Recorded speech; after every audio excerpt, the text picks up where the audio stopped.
I think we're going to see a judgment that will value somebody that has had success. Look, they don't want some fuddy-duddy.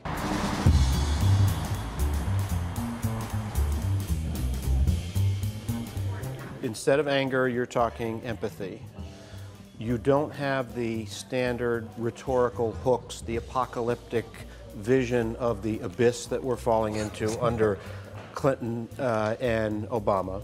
Doesn't everything we've seen about this campaign suggest the market for that is just pretty small in 2016?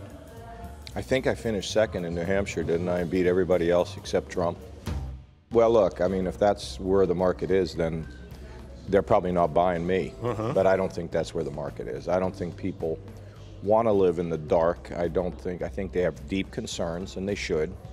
If we don't have solutions to these problems, and if we dwell on the negatives and not on the positives, how are we going to get out of this? How are we going to change things? How are we going to right the ship so that we do have the things that and answer the concerns of these people? Candidates are giving voters a story about why their economic problems exist.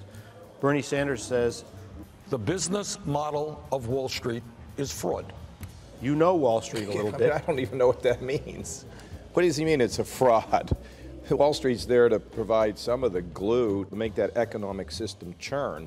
I mean, did we have problems there? Of course. Is there too much greed? Of course. Are there rules and regulations that are necessary? Of course. But what does he think we should do? Abolish Wall Street? I mean, it's so absurd. Ted Cruz, I was at one of his rallies in New Hampshire, and he said, you know what? How'd he do? He said, how did he do in New Hampshire? Not as well as you. Thank you. He said, Bernie's right, the economy is rigged.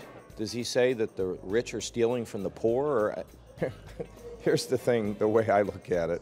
I believe the single biggest cause of income inequality in this country is the fact that people don't have the skills to command the pay based on the skills they have, which brings up the question about our fundamental effectiveness of education today in providing the skills. When Trump talks about the economy, he says the problem is Mexico, China, Japan. No, I think our core economic problem is we don't have a policy that creates economic growth because we overregulate, overtax, and can't balance a budget.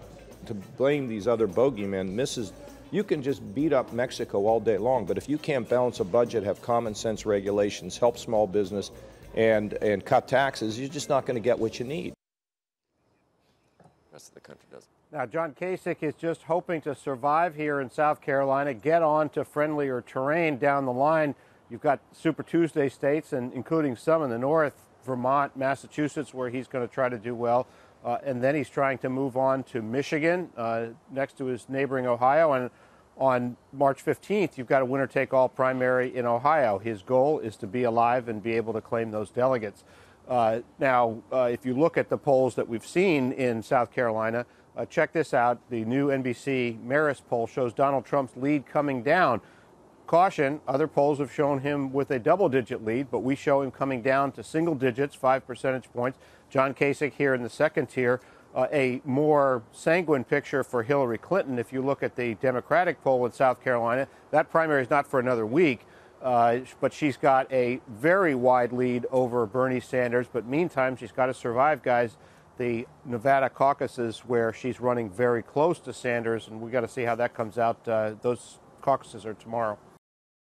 Hey YouTube fans, I'm Landon Dowdy from CNBC. Thanks so much for checking out our channel. Here you'll find videos packed with all the info that you need to be smarter about your finances. Be sure and subscribe by clicking right here, and click on all the videos around me to see CNBC's original series Young Money, Tech Bet, Kramer's Mad Money, and all the latest from CNBC.